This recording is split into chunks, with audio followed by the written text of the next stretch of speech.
Sa nakaraang kwento natin ay binalika ni Haro ang kanyang alaala at nang bubuksan na sana ng kanyang kapatid ang pintuan ay bigla na lang nawasak ang buong harapan ng bahay nila, at sa pagpapatuloy ng kwento. Labis naman ang gulat ng ama ni Haro at dahil nakita niya mismo sa kanyang harapan kung paano nawasak bigla ang kanilang bahay sa harapan at natama ng malaking tipak ng bato ang kanyang asawa at gumuho na ng lubusan ang kanilang bahay. Ang may gawa ng pagwasak ay ang dambuhalang halimaw na ito na parang bato. At dito pagkatapos ng pagkawasak ng kanilang tahanan ay dali-dali namang hinukay ng ama ni Haro ang mga debris ng kanilang bahay at sa kanyang pagkuha ng mga debris ay hindi niya nakita ang kanyang mag-ina ngunit bigla na lang nanlaki ang kanyang mata at bigla siyang nanginig habang si Haro ay nananatiling nakatayo mula sa kanyang likuran at nag-aalala siya sa kanyang ama. Parang wala pa sa tamang pag-iisip si Haro dahil sa gulat at sa bilis ng pangyayari. Nagsimula ng manginig si Haro sapagkat nakita niya ang kanyang ama na putol na ang isang binti nito dahil sa nadaganan ito ng malaking bato. Dahil sa pag-aalala ni Haro ay bigla naman siyang nagdesisyon na lapitan ang kanyang ama ngunit sinabihan siya ng kanyang ama na huwag siyang lalapit sa kanya. At pagkalapit ni Haro ay nakita niya ang buhok ng kanyang ina na naipit sa bato at duguan na ito kaya naman pagkakita niya ay labis naman siyang nanlungo at napaluhod siya sa lupa habang inaalala niya ang masayang mga ngiti ng kanyang kapatid at ina. Dahil sa pangyayaring ito ay parang mawawala naman ng malay si Haro subalit sinigawan siya ng kanyang ama na tumakas na siya at pagkarinig ni Haro ay bumalik naman ang kanyang ulirat.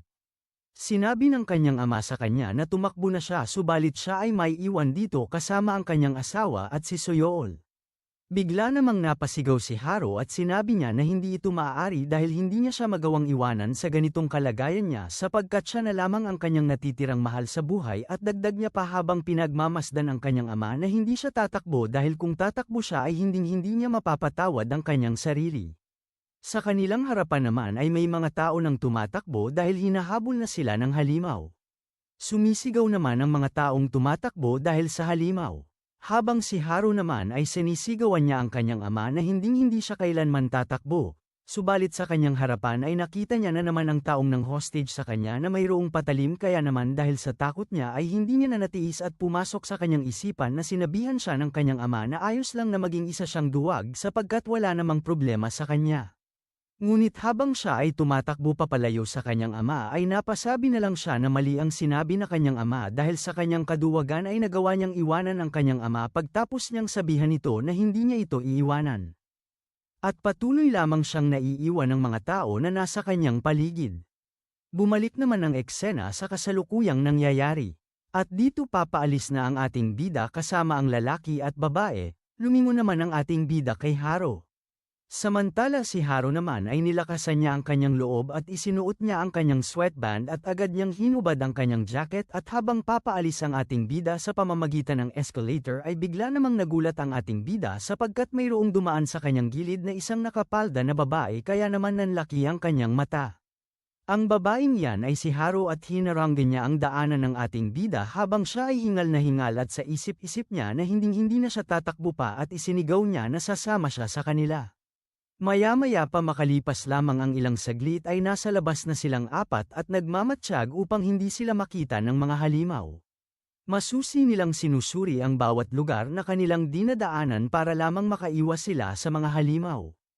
Ang ating bida ang nagsisilbing pinuno nila dahil siya ang may kaalaman kung paano makaligtas sa mga halimaw. Sa kanilang dadaanan ay mayroong isang halimaw na duguan habang si Haro naman ay natatakot pa rin hanggang ngayon. Nang magawa na nilang makalampas sa halimaw na iyon ay agad namang sinabi ng ating bida sa kanila na sa lugar na ito ay ligtas na sila at pwede na silang magsalita. Nakahinga naman silang lahat ng malalim at sinabi ng isang babae na akala niya ay sasabog na ang kanyang puso dahil sa takot. Sinabi rin ng nakasalamin na hugis bilog na lalaki na inaakala niya rin nakakainin sila ng buhay ng mga halimaw. Ipinalabas naman ng ating bida ang isang blankong papel at nagtataka naman si Haro kung ano ba ang kanyang gagawin sa blankong papel na yan. Sagot naman ng ating bida sa katanungan nito na kailangan nilang gumawa ng sarili nilang mapa at ipinaliwanag niya naman na importante na mayroon silang mapa para madali lamang na makahanap ng pagkain at madali na lamang silang makakapagplano kapag nalaman nila ang bawat sulok ng lugar dito at kung saan nakalagay ang mga pangangailangan nila. Masayang-masaya naman si Haro dahil narinig niya na importante ang may mapa at voluntaryo niyang sinabi na siya na ang gagawa nito sapagkat alam niya ang lugar na ito. Hindi niya naman akalain na sa kanyang pagkukusa na siya na ang gagawa ng mapa ay mahihirapan siya dahil ang syudad ay naging isa ng basura at ang lahat ng kanyang nalalaman ay wala ng halaga dahil wasak na ang bawat gusali dito at ang mga daanan na madali lamang nadaanan noon ay mahirap na daanan ngayon sapagkat ibang-iba na ang itsura nito. Makalipas lamang ang ilang oras ay inilabas na nila ang lahat ng kanilang nakitang pagkain at ito lamang ang kanilang nakuha kahit na marami pa silang pinuntahan.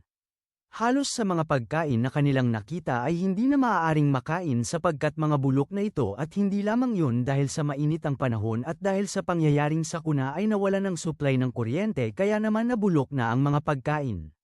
Sinabi naman ng lalaking bilog ang salamin na wala na silang magagawa pa kundi ay ang kainin ang mga pagkain na malapit ng masira. Nagtataka naman ang isang babae dahil sa sinabi ng lalaki sa kanila sapagkat kailangan daw nilang dalhin ang kanilang nakuhang pagkain sa kanilang base. Iminungkahi naman ng lalaki sa kanya na parang galit na isipin niya ito sapagkat hindi na nila makakain pa ang mga pagkain na panes na at wala nang tsansa na makakabalik pa sila dito kung marami na ang mga halimaw ang nandito. At dagdag niya pa na bukod pa dyan ay ibinuwis din nila ang kanilang mga buhay para lamang makuha ang pagkain kaya naman napatanong siya sa babae na kung hindi niya ba naiisip na parang gantimpala na nila ito sa kanilang sarili dahil isinugol nila ang sarili nilang buhay. Sagot naman ng babae na kahit na dahil hindi niya pa rin ito gusto sapagkat nakukonsensya siya para sa mga taong naghihintay sa kanilang pagbalik. Sa kanilang pag-uusap ay sarap naman sa pagkain ang ating bida at napasabi siya na masarap ang pagkain na ito. Agad naman nilang binuksan ang pagkain at masayang-masaya sila na kumakain. Habang kumakain ang ating bida ay ayon pa sa kanya na ang pagkain sa basement noon ay para lamang mapalakas ang kanyang katawan subalit kakaiba ang pagkain dito at nakakaramdam naman siya ng kasiyahan dahil sa masarap na pagkain. Napasabi na lang si Haro sa ating bida na ang una raw nilang pagkikita ay kinain nila ang tinapay at sinabi niya pa sa ating bida na sa tingin niya ay tanga raw ito dahil hindi niya alam kung ano ang tinapay. Nagalit naman ang ating bida at nagkaroon ng katahimikan sa pagitan nilang dalawa. Ibinibigay naman ng ating bida ang 4 na balot ng pagkain kay Haro sabay sabi niya pa na ngayon ay wala na siyang utang sa kanya. Nagtataka naman si Haro kaya naman tinanong niya ang ating bida na kung ano ba ang kanyang ibig na sabihin. Nagulat naman ang ating bida at naalala niya yung sinabi ni Haro pagkabigay nito ng tinapay sa kanya noong una silang nagkita at sinabihan siya nito na dapat niya siyang bayaran ng 4 na beses at huwag niya iyon kalimutan. Sa isip-isip naman ng ating bida na baka walang intensyon si Haro na pagbayarin siya sa una pa lang kaya naman habang papakagat na ng pagkain si Haro ay sinabihan niya naman ito na isa itong tanga. Pagkarinig ni Haro ng sinabi ng ating bida sa kanya ay labis naman siyang nagalit at sinabi niya na sa tingin niya ay siya dapat ang magsabi nun sa kanya. Maya-maya pa makalipas lamang ang ilang minuto ay nagpatuloy na sila sa paglalakad at binalika naman ang eksena bago pa man sila napunta dito.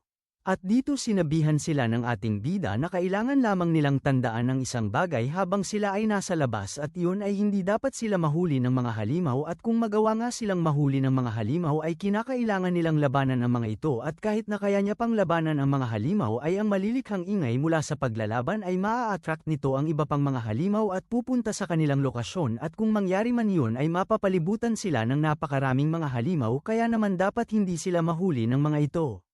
At sa kanilang paglalakad ay mayroon namang halimaw na naglalakad sa ibabaw ng gusali at sa paglalakad ng halimaw ay nadulas ito at tamang-tama naman napapabagsak ito sa kanila at nang bumagsak na nga ang halimaw ay natigilan naman silang lahat at kita naman sa kanilang mukha ang pangamba. Naalala naman ni Haro ang sinabi ng ating bida na kapag nagawa silang mahuli ng halimaw ay kinakailangan nilang tumakbo sapagkat malaki ang tsansang makakaligtas sa kanila ang isa. Hindi na nagsayang ng kahit na isang segundo pa si Haro kaya naman bigla siyang tumakbo subalit hinaranggan naman siya ng ating bida at sinabi niya na teka muna dahil hindi pa naman sila nahuhuli nito dahil hindi pa ito kumikilos. Labis naman ang panginginig ng lalaking bilog ang salamin at dahil sa kanyang panginginig ay nahulog naman ang isang bagay mula sa kanyang bag at agad namang sumugod ang halimaw sa kanya dahil ayon pa sa ating bida na nagre-react lang daw ang mga halimaw sa pamamagitan ng tunog na kanilang maririnig. Bigla namang sumigaw si Haro ngunit bigla namang tinakpan ng ating bida ang kanyang bibig at sinenyasan niya ito na huwag siyang maingay. Nakita rin ng lalaking bilog ang salamin ng sinyas ng ating bida kaya naman tinakpan niya ang kanyang bibig at ang inatake ng halimaw ay ang bagay na nahulog mula sa kanyang bag. Habang naghahanda sa pagsugod ang ating bida sa halimaw ay sa isip-isip niya na ang bagay ay magiging hindi niya kontrolado kapag sa paglalaban na ito ay makakakuha siya ng pansin sa kalapit na mga halimaw. Kaya naman napagdesisyonan niyang gagamitin niya na ang bagay na nasa kanyang likuran upang magawa niyang patayin ang halimaw sa iisang pag-atake. Habang papaalis ang ating bida ay bigla naman siyang binigyan ng lalaking reklamador ng isang sandata at sinabi nito sa ating bida na bago sila umalis ay kunin niya ito at ipinaliwanag niya naman na wala siyang intensyong pumunta sa labas kasama siya subalit hindi ibig sabihin nun na wala na siyang gagawin sapagkat ang kanilang pagkain ay nauubos na. Dagdag niya pa na ang ibinigay niya sa kanya ay isang sandata at ito ay ang kanyang ginawa dahil nakita niya ang ating bida kung paano siya makipaglaban at ang sandatang ito ay kayang mapunterya ang kahinaan ng mga halimaw. Binunot naman ng ating bida ang sandata mula sa lalagyan at habang papalunsad siya ng pag-atake ay tiningnan niya naman ang halimaw at nang walang ano-ano'y bigla na lamang siyang tumalon patungo sa halimaw at agad niyang pinunterya ang buto ng buhay o kahinaan ng halimaw at bigla na lang naging isang bilog na bagay ang halimaw na palatandaan na ito ay patay na. Kinagabihan ay nagpapahinga na sila at inihagis-hagis naman ng lalaking bilog ang salamin ang bilog na halimaw. Samantala ang ating bida naman ay tinitingnan niya ang sandata na binigay sa kanya ng kanyang kasamahan. Naalala niya naman ang sinabi ng kanyang ama sa kanya na dapat hindi siya aasa sa sandata dahil kailangan niyang matalo ang mga kalaban sa pamamagitan lamang ng kanyang mga kamay at dagdag niya pa na ang sandata ay hindi nababagay para sa kanila at darating din ang panahon na maiintindihan niya ang kanyang ibig na sabihin. Habang ibinabalik niya ang kanyang sandata sa sisidlan nito ay sinabi niya naman na yun ang sinabi ng kanyang ama subalit ayon pa sa kanya na walang paraan upang hindi siya lalaban ng walang sandatang gamit. Sa isip-isip niya naman na kahit kailan daw ay hindi binanggit ng kanyang ama ang patungkol sa mga halimaw noong nasa basement pa sila at naiisip niya na baka hindi ito sinasabi ng kanyang ama sa kanya sapagkat hindi niya siya kahit kailanman paniniwalaan dahil hindi siya naniniwala sa paparating na apocalypse. Ngunit ngayon ay naiintindihan niya na kung bakit pinapahiran siya ng kanyang ama sa pagsasanay at naranasan niya ang iba't ibang uri ng pagsasanay para lang makasurvive siya sa mga halimaw. Naalala niya rin ang sinabi ng kanyang ama sa kanya na wala itong planong pakawalan siya mula sa basement sapagkat kung wala daw itong planong pakawalan ito sa basement ay hindi niya na dapat kailangan pang magsanay para lamang sa posibilidad na makatakas siya sa basement. Nagtataka naman siya dahil naiisip niya na kung isa ba yung kasinungalingan ng kanyang ama sa kanya, at napatanong naman siya sa kanyang isipan na kung hindi nga ba gusto ng kanyang ama na palabasin siya sa basement. Naalala niya naman ang kakaibang ikinilos na kanyang ama dahil sa una ay parang baliw ito sa kakatawa at sa huli ay parang natatakot ito. Napagtanto naman ng ating bida na hindi maaaring isa lamang yung palabas sapagkat ang kanyang ama ay hindi nagsisinungaling maliban na lamang sa pagsabi na ang kanyang ina ay patay na. Naalala niya naman ang araw bago mag-umpisa ang apocalypse. Habang siya ay nagmamadaling tumakas mula sa basement ay ang kanyang ama raw ang dahilan kung bakit bukas ang lahat ng pintuan sa basement. Naisip niya rin na hindi raw ito party ng orihinal na plano ng kanyang ama subalit kapag hindi siya nakatakas mula sa basement ay natitiyak niya naman na mamamatay siya dahil sa mga halimaw na balak itong atakihin. Napatanong naman siya sa kanyang isipan na kung ano ba ang rason kung bakit aatakihin ng mga halimaw ang basement at ang pinagtataka niya lamang na kung bakit alam ng kanyang ama na paparating na ang apocalypse. Samantala ang lalaking may bilog na salamin ay nagtataka na pinagmamasdan ang bilog na halimaw at napatanong na kung bakit ba hindi niya ito magawang mabasag. Bigla niya namang itinapon ang bilog na halimaw patungo sa babae sabay tanong niya pa na kung gusto niya ba itong mahawakan. Sinalo naman ng babae ang bilog na halimaw at bigla niya naman itong itinapon sabay sabi niya na nakakadiri ang bagay na ito at ang bilog na bagay naman ay patungo sa ating bida. Nang papalapit na ito sa ating bida ay agad niya naman itong hinawakan ng kanyang daliri at sa kanyang paghawak ay mayroon namang damaloy na enerhiya mula sa bilog na bagay ngunit bigla naman itong tumilapon. Nagtaka naman ang lalaki na may bilog na salamin sa ating bida at napatanong naman ito na kung ano ba ang problema. Hindi naman tumugon ang ating bida at bigla niyang kinuha ang bilog na halimaw at nagtataka rin siya sa kanyang nakita. Agad namang humiga ang lalaking bilog ang salamin at sinabi niya na kailangan na nilang magpahinga sapagkat mahaba-haba ang kanilang lalakarin bukas. At dito ang bilog na halimaw na dumampi sa dulo ng daliri ng ating bida ay mayroon ng biyak at tuluyan na nga itong nabasag. Samantala si Haru naman ay hindi makatulog dahil inaalala niya ang kanyang ginawa kanina kaya naman galit naman siya sa kanyang sarili dahil sinubukan niya raw na tumakbo na naman kanina ngunit sinabi niya raw na ipapangako niya sa kanyang sarili na hindi na siya tatakbo pa. Naalala niya rin ang batang babae na kanyang iniwan at napagdesisyonan niya naman na hihingi siya ng patawad sa bata pagka nakabalik na sila.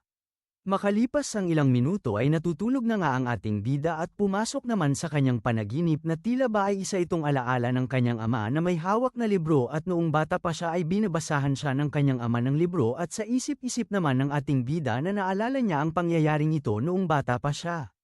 Ito ang panahon na ang kanyang ama ay normal pa na masayang-masaya pa silang dalawa at ang pangyayaring ito ay napakatagal na kaya naman muntik niya nang makalimutan. At dito tinanong siya ng kanyang ama na kung gusto niya bang basahin ang librong ito at ipinaliwanag naman nito na ang librong ito ay nagmula sa kanyang bayang Sinilangan at ang libro na ito ay patungkol sa kwento ng isang bayani na ang pangalan ay hindi na nagawang mapakinggan ng ating bida ang sunod na sasabihin ng kanyang ama sapagkat ito ay unti-unting naglalaho at unti-unti naman siyang dumidilat at nasa kanyang harapan si Haru na nakakandong sa kanya. Hanggang dito na lang muna mga bossing. Kung gusto mong subaybayan ang kwentong ito, mag-like, comment, at subscribe at i-hit mo na rin ang notification bell para ikaw ang unang makapanood pag may bago tayong upload. Kita-kits sa susunod mga boss.